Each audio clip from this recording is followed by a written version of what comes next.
Oh, it hurts. Help. Struggling with the pain in my back and legs, all I could do was whimper softly. Just as I returned to my apartment and entered the parking lot, a car that had been stopped in front of me suddenly charged at me at full speed. Hit by the car without a chance to avoid it, a dull thud echoed in the parking area. I hit the asphalt hard with my back and bottom, enduring the pain. As I did, my thigh hurt so much I couldn't help but wince. I must have cut it on the asphalt when I fell. Blood started seeping out of my thigh. As I was lost in the horrific sight, I heard the sound of a car door opening. Out from the passenger side came my husband, Martin. Martin! Martin! Even as I called out his name with a trembling voice, he wouldn't meet my eyes. Walking to the front of the car, Martin's gaze was fixed only on the bumper that had hit me. He examined every inch of the car, not responding to any of my calls. When he finally stood up, he turned to the driver's seat with a gentle smile and said, "The car's not damaged. Are you okay, Mom? Must have been a shock." It seemed that to Martin, the sight of me bleeding was less important than Jasmine, his mother, who was pale in the driver's seat. A deep anger welled up inside me. And then my name is Charlotte. I'm a 25-year-old office worker. I moved from the countryside to attend a city university and ended up working at a company near the university. I started dating Martin, a salesman visiting our company, and we had just gotten married a month ago. Charlotte, even if you continue working, what should we do about where to live? Maybe it's time to start thinking about building a house, Martin would say. We don't have to decide right now.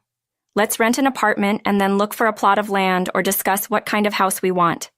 But I do want to live in a detached house someday, so let's start saving for it, I replied. We were happy just talking about the future. Martin was an only child. His family was just his mother, as his father had passed away a few years ago, and he had been living at home. We were about to get married, looking at various apartments, but then Jasmine, his mother, suggested we move in with her. I was hesitant about moving in right after getting married, but Martin quickly communicated our decision not to live with Jasmine. He expressed his concern about leaving Jasmine alone and suggested renting a house near his parents' home instead. Thinking this was better than living together, I agreed. So we decided to rent an apartment within walking distance of his mother's home. Charlotte, thank you so much. I'm so happy to have you both nearby. After my husband passed away, living with just Martin was reassuring. But if I lost him too, I'd feel so anxious. So I'm truly grateful. Thank you, Jasmine. I'm glad you're nearby too, and this meal is really delicious. I appreciate it. It's nothing, dear. Food tastes better when there's more of it, so don't worry about it. Because we lived within walking distance, Jasmine frequently checked in on us. Both of us were busy working, and during peak season, we'd come home late. Knowing this, Jasmine would bring over home-cooked meals once a week. Honestly, our late-night returns being a norm during busy periods, having dinner prepared by Jasmine was a relief. Jasmine was kind and a good person, and I felt happy to have married into such a family. Even my mother had been pleased with Martin and Jasmine from the time of the family meeting. "What wonderful good people they are," she said. Martin and I were enjoying our newlywed life, getting along well. Even after marriage, we often went for drives on weekends. Martin was someone who loved cars, owning a vehicle he was particularly fond of. Martin really loves cars, doesn't he? You're the first person I've met who's this passionate about them. Really? Isn't my car always clean? I think it's important to keep it nice, especially when I'm driving Charlotte around. As Martin said, riding in a clean car indeed feels good. I loved these moments with Martin. I believed they would continue forever, without a doubt. But about a month after we got married, I started feeling like these happy days might be at risk. "Mom, stop it. I'm not a child.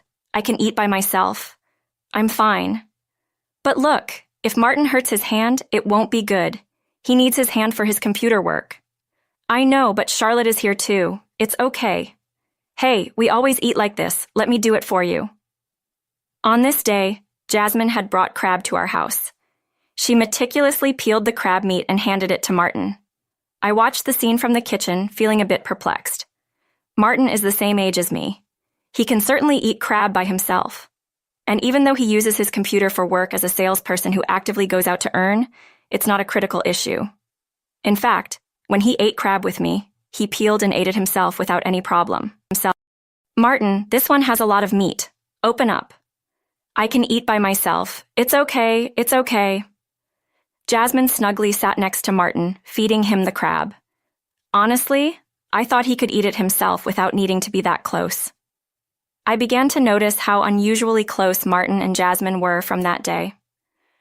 Once I started feeling that way, every little thing began to bother me.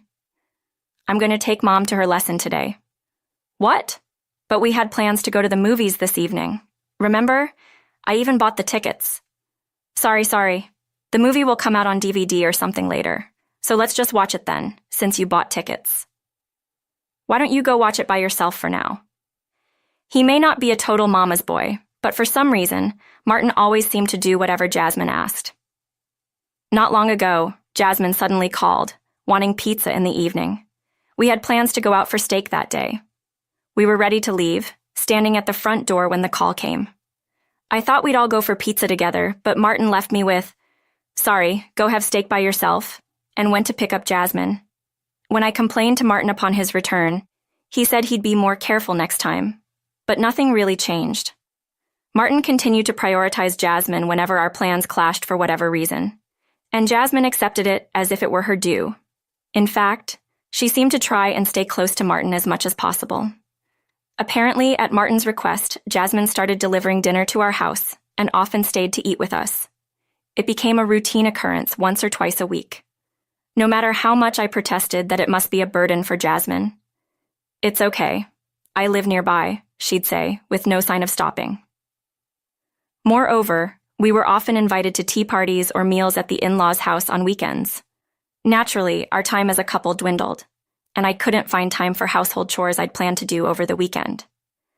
If I suggested Martin go alone, Jasmine would insist on inviting me as well. Whether she came to our house or we called on the in-laws, the implications were the same. Jasmine began to criticize my housekeeping. "Charlotte, I know you both work, but you should at least prepare a proper dinner. Relying on ready-made meals is just not acceptable for a housewife." I'm sorry. When I get home late, Martin prefers to pick up his favorite ready-made meals. Hearing my words, Jasmine's eyes widened in shock. "What's this? Not only do you barely cook, but you have Martin picking up dinner? Can't believe it. Do you even realize how busy he is? As a wife, you should properly consider your family's nutrition and at least make meals." Crossing her arms, she looked at me and started speaking sternly. "Mostly, I'm the one who makes your dinners. I started doing it once a week because I knew you were busy, but it turned into 2 or even 3 times. And on weekends? You eat at our place, so you hardly have any opportunity to cook dinner." Being busy is no excuse. Everyone is busy. I couldn't hide my sigh at Jasmine's words. Whose fault does she think it is that I don't even have time to cook dinner anymore? She was the one who imposed meals on us, repeatedly bringing them despite our refusals. As I was about to retort, Martin stepped in front of me and glared. "That's right, Charlotte. Mom's cooking is great, but you can't rely on it all the time. It's too much of a burden for her to bring food over, and it's not healthy to keep eating ready-made meals. Try making something yourself from time to time." "Exactly, Martin. A husband needs to properly discipline his wife," Jasmine added. "But you know, Martin, it's not like I dislike cooking." "I know I love your home cooking the best, Mom," I interjected. Then Jasmine and Martin were in their own world again. Unnoticed were my silence and chill in my gaze. Charlotte is so young, so I understand some of it is inevitable. Even if she had time, I don't expect her to make delicious food. Probably just makes heavy, unhealthy meals. That's right. Charlotte likes steak, so she prefers meaty dishes, and she's a bit naive about the world. Meat isn't everything. You need to think about vegetables and have a balanced intake. Charlotte just isn't capable of thinking about nutrition yet. She doesn't have the experience as a housewife like you do, Mom. Martin chimed in. Both Martin and Jasmine belittled me. At some point, arguing back seemed pointless. I just wished they would leave quickly, but staying silent meant being labeled as rude by the two of them. Ignoring it all, eventually a content Jasmine would leave for her home. The moment Jasmine was gone, Martin started playing games on his mobile phone. Finally, I confronted him. Hey, what are you trying to do? You get Jasmine to bring over unsolicited meals and then criticize me for not cooking. I can't cook because Jasmine always brings over so much food, and both of you criticize me about cooking and cleaning, but you don't realize that I don't have time for that because Jasmine keeps coming over. If you want me to do it, then stop calling your mom over. Or if you prefer her so much, why don't you just go back and live with her? I exclaimed. Martin glanced at me briefly and then laughed mockingly. What's the matter? Are you jealous? We've been close as a family for years. It's known around the neighborhood. Plus, if you learned from my mom, you could improve your skills too. Don't be cold and say things like, don't call her. Just learn from her. His response was so off the mark that I was left speechless. Without waiting for my reply, Martin's attention went right back to his mobile phone game. I felt a heavy sense of futility. Martin wasn't the person I once loved anymore. Eventually, I started to stand up to Jasmine, ready to be disliked by her. Yet Jasmine kept imposing herself, saying she would teach me. When I couldn't stand it anymore, I refused to let Jasmine in the house when she came over and told her directly that it was bothersome. Jasmine looked dumbfounded at first, then became red-faced and shouted back. When I shut the door on her, Martin joined in with her in yelling and charged into the living room. That seemed to be the last straw. Jasmine started interfering even in my work. Charlotte, can't you reduce your work hours? You're not getting the cleaning done during the week. You need to keep things tidier. Today is Martin's turn to tidy up. Please tell him that, she ordered. What are you thinking? Making your husband who works outside do the house cleaning. I work outside too. We both work outside the home, so we both do the housework, I argued. Even if Jasmine understood the concept of both partners working, she strongly believed housework was the wife's responsibility. She seemed to think I was shirking my duties onto Martin. Jasmine sighed heavily, as if frustrated. Charlotte, there's a difference in income between you and Martin. It's normal for the one earning less to take on more household chores. If you should become a housewife, you can't manage that. Maybe you should consider becoming a housewife. Unfortunately, our incomes are nearly the same, and with Martin's income alone, becoming a housewife isn't feasible. I have to work too. We both work full-time and come home around the same time, yet you are saying I alone should do the housework. It's not about the time you get home. You have no respect or gratitude for Martin who works hard every day, I countered. Before I could even reply, Jasmine dramatically threw up her hands and sighed in exasperation. I wanted to retort that Martin showed me neither gratitude nor respect, but Jasmine wasn't listening anymore. Even as Jasmine and I became increasingly antagonistic, Martin never once listened to my side. He'd side with Jasmine and blame me along with her. He stopped doing anything around the house and began spending more time at his mom's than at home. If I ever brought it up, he would start berating me furiously, so I ended up just watching Martin leave. It was easier to have him spend time at his parents' house than force our coexistence. One day, as I was walking home early from work, I entered the apartment complex. Just then, in the parking lot, I saw Martin and Jasmine, apparently about to leave in our car. I didn't even want to greet them and tried to hurry past when suddenly, the car in front of me sped up directly towards me. I tried to dodge, but the speed was too much, and I was knocked down. Luckily, I didn't hit my head, but I noticed blood coming from a severely painful leg. Apparently, I had cut it on an asphalt protrusion as I fell, causing blood to gush from my thigh. As I panicked about the blood loss, the car door opened, but only Martin got out, leaving the passenger door open. He started carefully checking the area of the car I had presumably hit. He didn't even look at me once. Jasmine, looking pale, remained in the driver's seat and didn't even try to get out. Hey!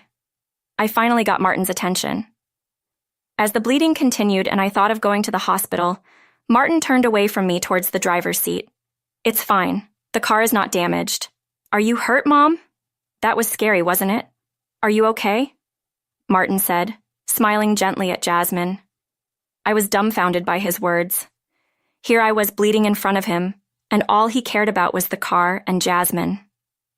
At Jasmine's reassurance, Martin smiled gently and was about to get back into the passenger seat. Hey, don't just sit in the middle of the road. You're blocking the cars, you know, Martin said casually. His lack of concern and that remark made my anger explode. Don't joke with me. You hit me with your car, and now you're blaming me? It's your fault. You suddenly accelerated in a parking lot. What if I had been someone else? Would you say the same thing to them? I yelled in frustration. You're not someone else, you're family. Even if I hit you, I'd be the one paying for the repairs. You get that?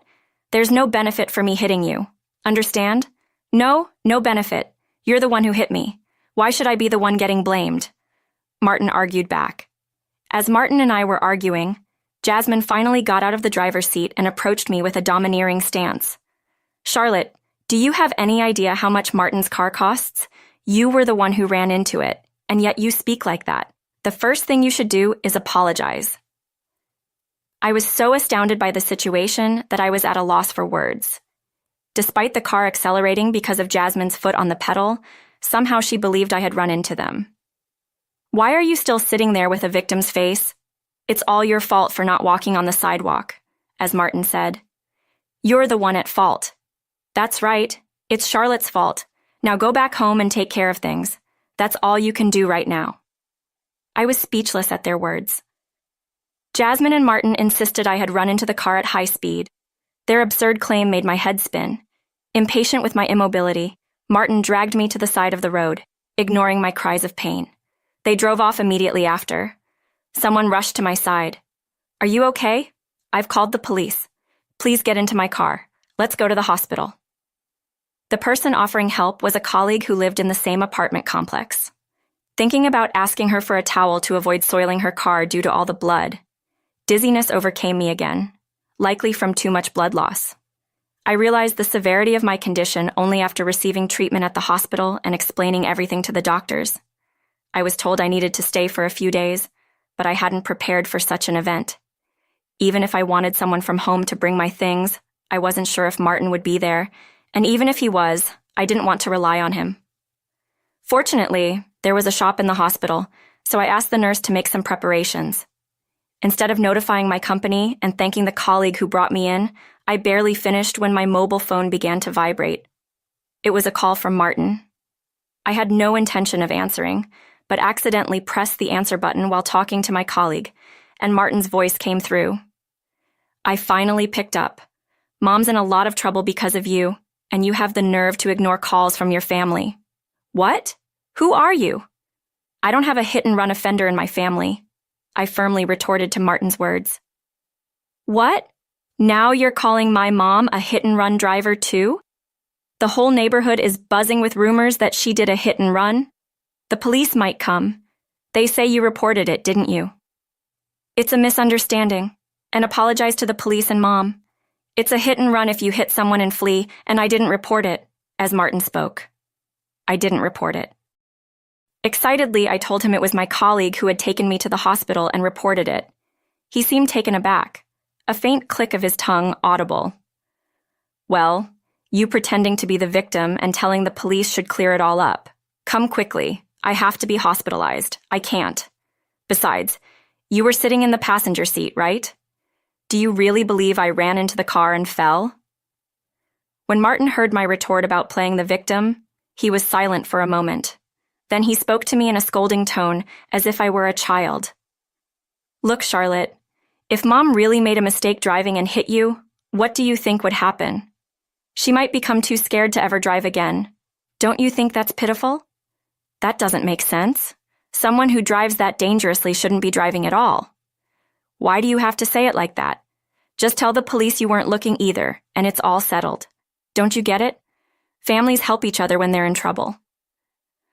I sighed deeply at what felt like a hopeless conversation. Your idea of family and mine are very different. I'll be sending divorce papers once I'm discharged, so be prepared. I need to end this call now. The police will be interviewing me. Hey, why does a problem between you and Mom lead to us getting divorced? I cut off the call, unable to contain my anger any longer. To calm down, I took several deep breaths and began planning my return to my parental home. I would need to take a plane and a ferry to get there, a long journey, but I no longer had a choice. I had been preparing for the possibility of divorce, so packing my things wouldn't be a problem. I gave my mom keys to my house so she could collect my belongings during the weekdays when Martin was likely absent during my hospital stay. The police came for an interview. It turns out the apartment security cameras caught me being hit, providing evidence that could lead to Jasmine's arrest. By the time I was discharged from the hospital, Jasmine had been arrested. Apparently, when the police went to the family home to inquire, Jasmine tried to flee and was quickly apprehended. As for me, I returned to my parental home with my belongings my mother collected, not intending to go back to my house. I resigned from my job, looking to start anew in the countryside.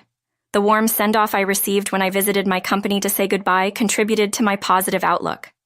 A few days later, when I initiated divorce proceedings through a lawyer, Martin vehemently refused. He even showed up at my parents' doorstep, but my dad firmly sent him away. Despite Martin's repeated claims of misunderstanding, the evidence was already against them, making any chance of absolving Jasmine's crime impossible. Dad, incensed by Martin's incessant cries of family, furiously slammed the door shut. "Never call my daughter family again. Get out of here." Martin still tried to pry open the door, but then suddenly turned around. A group of imposing, well-built neighbors stared him down. With stern looks, startled, Martin dashed off towards the harbor, likely seeking the ferry terminal. Eventually, my divorce from Martin was finalized. It turned out that not only Jasmine, who was driving, but also Martin, who was the passenger, were under investigation for hit and run. Unlike Jasmine, who fled and was apprehended, Martin cooperated with the police and was under house arrest, a more lenient form of investigation without physical detention. However, due to my moving away by plane and ferry to my parental home, they considered there was a risk of fleeing, leading to a similar treatment as Jasmine. Perhaps by showing willingness to comply with the divorce, Martin was trying to indicate his remorse, but as long as the divorce was finalized, I was content. The colleague who informed me about the proceedings said that Martin and Jasmine's case had become the talk of the neighborhood. A husband who worries about the mother who hit his wife more than the wife herself. The worst parent and child duo for hit and run. It seems to be the talk of the town every day. With Martin and Jasmine now unreachable, my only recourse was to proceed through my lawyer. Not that I minded, as I preferred not to see their faces again. Future dealings with their insurance company, police investigations, and whether the prosecution would proceed were expected to be time-consuming. My only wish was for a swift resolution so that I would never have to contact them again. All right, everyone's presentations are done. Nick, the manager, said as he tried to move the discussion forward. Excuse me, I haven't. I recently found out something. Nick interrupted me and began to speak. There's apparently someone in this department who didn't graduate high school and is just a part-timer. Meetings should be for employees only. Absolutely right. His lackey, Mike, of course, agreed with Nick. I'm leaving. After leaving the meeting room, I started to shut down my computer. I noticed that an email had arrived, not in my personal inbox, but in the company's shared email. Thinking, there's no point in speaking up, no one will listen, I went home quietly. The next day, I heard a commotion from Nick's desk. He was staring at his computer screen, his face pale. Nick? Is something wrong?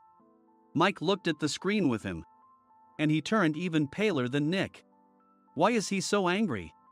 Knowing the reason for Mike's distress, I thought to myself, serves them right. My name is Adam.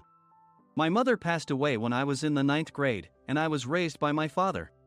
Well, you could hardly call it being raised. After my mother passed, my father changed. He drowned his sorrows in alcohol, and though he still went to work, he squandered our living expenses on horse racing. Because of that, I had to start working part-time as soon as I entered high school. Every month, I went to the convenience store with bills in hand that couldn't be auto-deducted from my father's account. Even though I endured it because I didn't want to be alone, I reached my limit in my second year of high school and dropped out. I found a live-in job at a distant inn.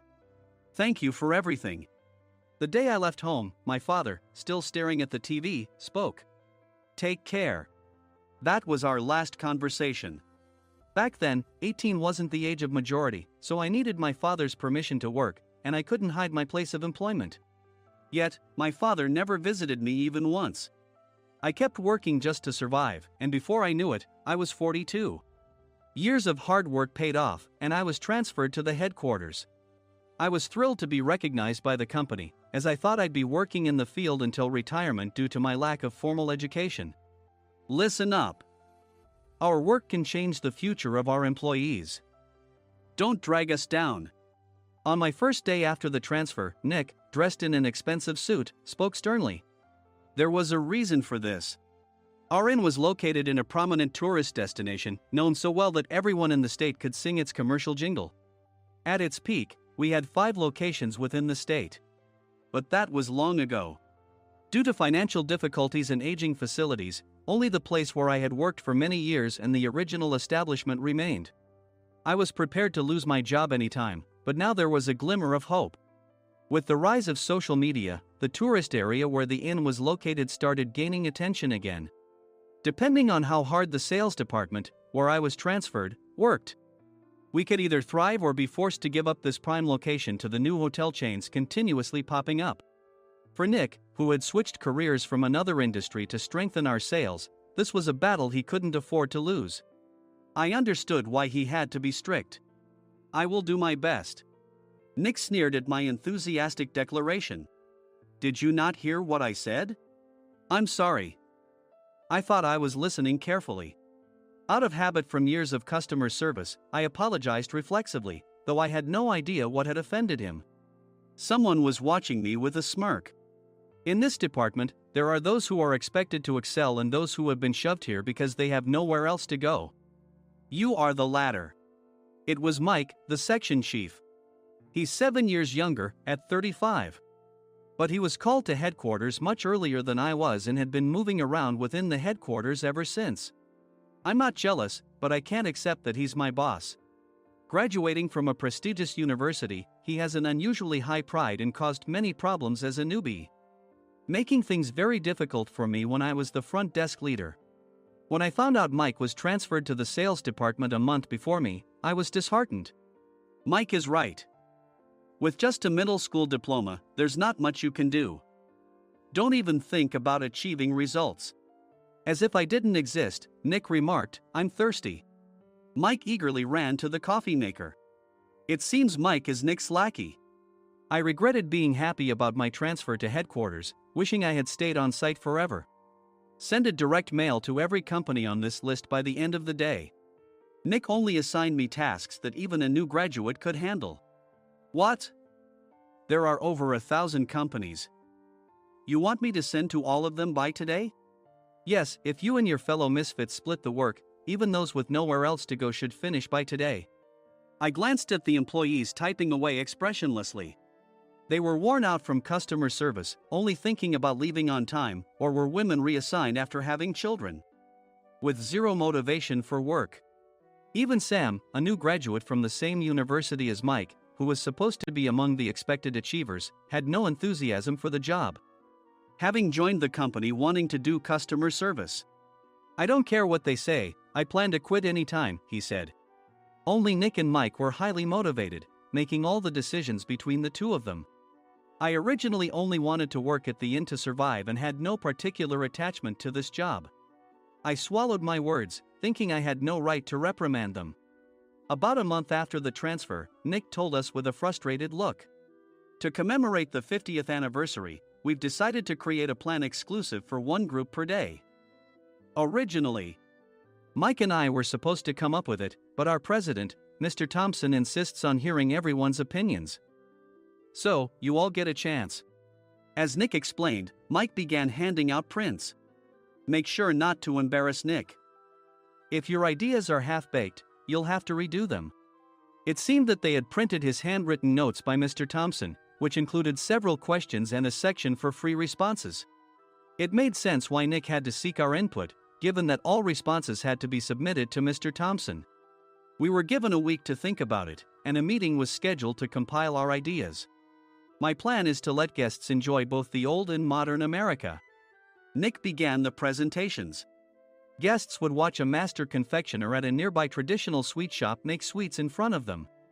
The welcome drink would be premium tea in a bottle. Nick's plan was certainly attractive. After his presentation, Nick called on us to present in the order we were seated.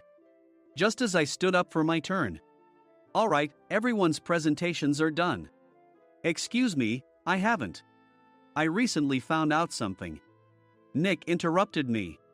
There's someone in this department who didn't graduate high school and is just a part-timer. He was likely talking about me. I joined the company as a part-timer and was made a full-time employee when I turned 20. That was 20 years ago, so Nick and Mike probably had no chance to know until recently. Meetings should be for employees only. Absolutely right. After that, Nick kept creating opportunities to solicit everyone's opinions, purposefully excluding me from speaking. The meeting unexpectedly heated up and went past the scheduled end time. A few people asked to leave, and the discussion continued with the remaining few. Still here? Normally, you'd leave in that situation. Though I had no attachment to the job initially, hearing kind words from customers made me want to make them happier.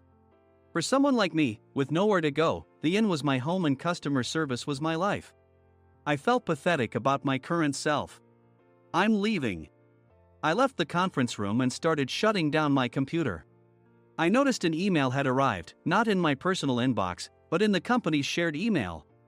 Thinking no one would listen to what I had to say anyway, I quietly went home. The next day, while preparing the DM as instructed, I heard a commotion from Nick's desk. In his haste to stand up, he hit his knee on the desk. He stared at his computer screen, his face pale. Nick! What's wrong? Mike, thinking he should be the first to rush over, approached Nick while still wearing his coat. He peered at the screen with Nick. And he turned even paler than Nick. Why is he so angry? Who is responsible for this company? Nick, more irritated than ever, asked, and Mike answered without checking. Probably Sam. Sam wasn't there because he was attending a morning training session for new hires. Nick gave up on getting angry and returned his gaze to the screen. They were looking at an email that arrived right after the end of the working day yesterday. Apparently, no one, including me, had checked it before leaving. The email was from a large company that used us for their annual employee trips. The president and executives of that company also frequently used our services personally. President of the company, Mr. Mason himself had declared that neither he nor his company would ever use our services again. Well, some companies cancel their employee trips or stop using our services due to financial struggles. Let's just move on.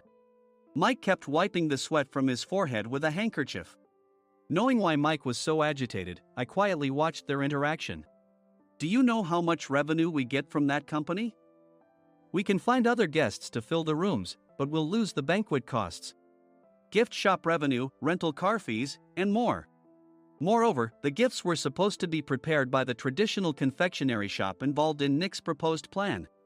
If it's known that we incurred such a huge loss at this critical time, Nick's position in the company would be jeopardized. Nick took a deep breath, seemingly trying to calm himself. All right, Mike. Go to New York right now and apologize to Mr. Mason. What? You're coming with me, right? I have urgent work to do. I trust you, which is why I'm entrusting this to you. Please. Mike, believing Nick's sincerity, agreed with a determined look on his face, saying, yes. That's Nick for you. Even if Mike went to apologize, Nick would shift all the blame onto him if the client didn't change their mind. Well, it was Mike's fault to begin with, so it served him right. About 3 hours later, Sam answered a call from somewhere and repeatedly apologized, saying, I'm very sorry. Everyone watched to see what was happening. After ending the call, he informed Nick with a weary tone. When Mike arrived at the client's company, he only made things worse, further infuriating Mr. Mason. He was demanding, get his boss here immediately. It was no wonder Sam was exhausted, dealing with such a call right after returning from training. What is that idiot doing? All right, Adam, you're coming with me. If sacrificing Mike didn't work, then I must be next. Normally, I'd want to refuse at all costs, but I saw an opportunity in this situation. If I can be of assistance, I'd be happy to join you. I obediently followed Nick, and we flew to New York. When we introduced ourselves at the reception, it became clear how serious the situation was. As the receptionist personally escorted us to the president's office. Angry voices leaked through the door, making both Nick and me uneasy. Excuse me. I'm Nick, the supervisor. I understand my subordinate has caused you trouble, and I deeply apologize. Nick, with his experience in the corporate world, knew enough to offer an apology before excuses. However, his customer service skills left much to be desired. I sighed as I saw Mike trembling like a small dog in the corner of the room. What kind of training are you giving your subordinates? Mr. Mason glared at Nick with a red face. The intensity of his gaze made even Nick take a step back. Regrettably, I joined this company only 2 years ago and was unaware of Mike's issues. I should have identified his shortcomings sooner. Indeed. I should have realized sooner. No sensible person would come to apologize and then give a lengthy presentation on the drawbacks of not using their in. Nick froze, his mouth slightly open. Suspecting the worst, I picked up the documents that had fallen to the floor. It seemed Mike hastily prepared these documents on the plane, listing the disadvantages.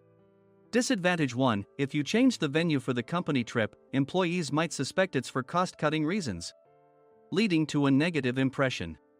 Reading it aloud half-jokingly, Nick snatched the papers from my hand and checked the contents with a furious expression.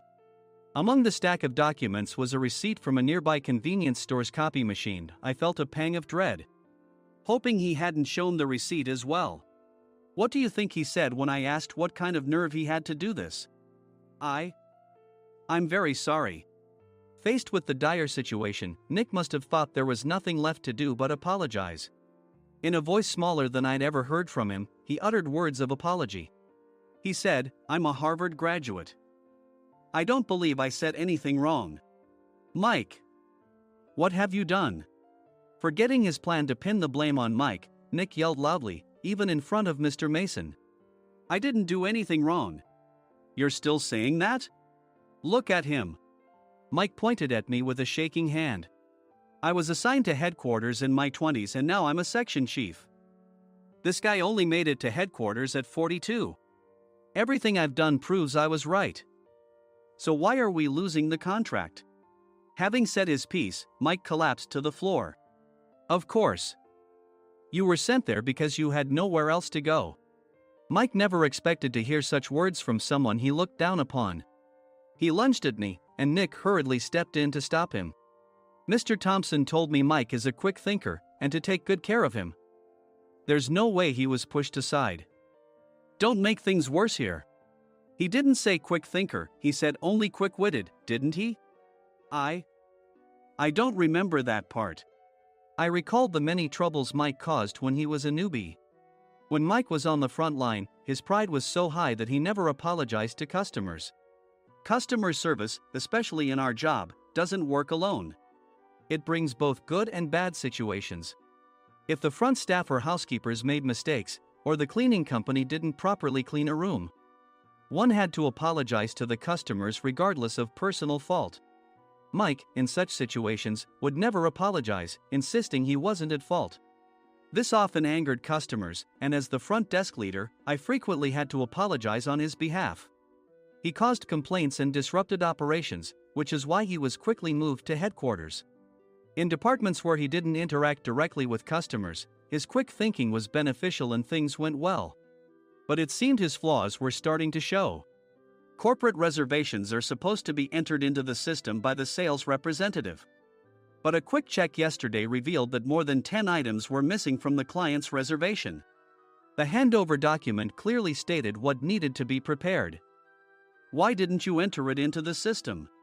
Why do we have to give them special treatment? Filling rooms near the banquet hall, setting up all the food in advance. Specifying the brand of wine, they're too demanding. No wonder he always angered customers, I thought, feeling a headache coming on. Grouping them in rooms near the banquet hall is for our benefit too. It makes it easier for the staff to set up beds and serve breakfast since everyone's schedule is synchronized. As for the other requests, Mr. Mason suggested them to lighten our load. I didn't know that. Nick finally seemed to realize that Mike was the one who had angered the client. What did you say to them? I just told them we wouldn't give them special treatment anymore. We shouldn't waste effort on things that don't bring in money. I was utterly exasperated at his lack of understanding of customer service. Of course, we shouldn't comply with unreasonable demands. But carrying over successful practices from past stays makes customers feel remembered and enhances their experience. Good memories encourage repeat visits. That's part of our job. I looked down at Mike, who was sitting on the floor. In our job, nothing is a waste. Mr. Thompson likely moved you to the sales department, hoping you'd finally understand this. How do you think he feels now that you've failed to meet his expectations? Mike, tears in his eyes, fled the president's office. I was amazed he still hadn't apologized. You have it tough, Adam. It's okay, we're all employees of the same company. I deeply apologize for this disrespectful incident. Especially after all the care you've shown us. If it weren't for you, Adam, I really would have stopped staying here. When I heard you were moving to the sales department, I was willing to reconsider if you handled it. Seeing us talk so amicably, Nick's face contorted. Do you two know each other? Adam's service is excellent. I always requested him specifically. Normally, we don't accept specific staff requests, but we made an exception for Mr. Mason, adjusting my shifts accordingly. He had personally stayed at our hotel just before my transfer, and during casual conversation, I mentioned, I'm moving to the sales department soon. If I hadn't told him then, things could have been much worse. Please continue to take care of us. I look forward to it. On the return flight, Nick awkwardly offered me a can of beer. It's still working hours. Of course, I had no intention of forgiving him for a single beer. Nick might try to pin everything on Mike and avoid any consequences. While pondering this, a startling fact came to light. Nick, the tea bottles for the plan have arrived. I handed Nick a bottle labeled with our inn's name. They look good. What are you talking about? These are plastic bottles. I had assumed we would use the trendy, high-end bottling tea. But what arrived were ordinary plastic bottles of tea with customized labels. The only unique aspect was the label, which had the inn's name, making it look customized. Upon further investigation, I discovered that a substantial amount of money was set to be paid to the tea company. It was priced like bottling tea. Does this plastic bottle really cost $100 each? The tea inside is specially blended for us. The extra cost is for that. Wouldn't it be better to use another tea company? Or is there a specific reason we must use this one? As Nick continued to make excuses, I showed him a printed email. I informed the tea company's president, Mr. Mitchell, that we discovered irregular payments and he confessed. He said you two were high school classmates and planned to split the extra money. That idiot. Why did he confess? That's not important. You should worry about yourself, this could turn into a police matter. Opening the bottle cap, I suggested. How about calming down with this tea? It supposedly has a relaxing effect. Nick drank the tea frantically. In the following days, decisions were made about their fates. Mike was reassigned to the General Affairs Department, with no chance of transfer or promotion, as per Mr. Thompson's orders. As for Nick, since the payment to the tea company hadn't yet been made, he narrowly avoided legal trouble. Instead, he was encouraged to leave the company, and to avoid further complications, Nick submitted his resignation. Rumor has it that connections between HR departments have made it difficult for him to find new employment. Even though it was good to have those two gone, something unexpected happened in the sales department. Everyone became motivated and united in refining the 50th anniversary plan. In the end, my plan was adopted. We collaborated with the Tourist Information Center to provide personalized guides. The plan, tailored to the number of guests, was truly special for the 50th anniversary. Hey, is Adam's family coming to stay? I immediately booked that special plan for my family. Sam noticed it on the reservation list and quickly picked up on it. Yes, I'm inviting my father. That's great. I might invite my parents too. I lacked the courage to face my father just as Adam. But here, with the confidence Mr. Mason praised, I felt ready. The 50th anniversary plan was a perfect opportunity to reconnect with my father. I hoped to bring back the days when we could laugh together as we once did.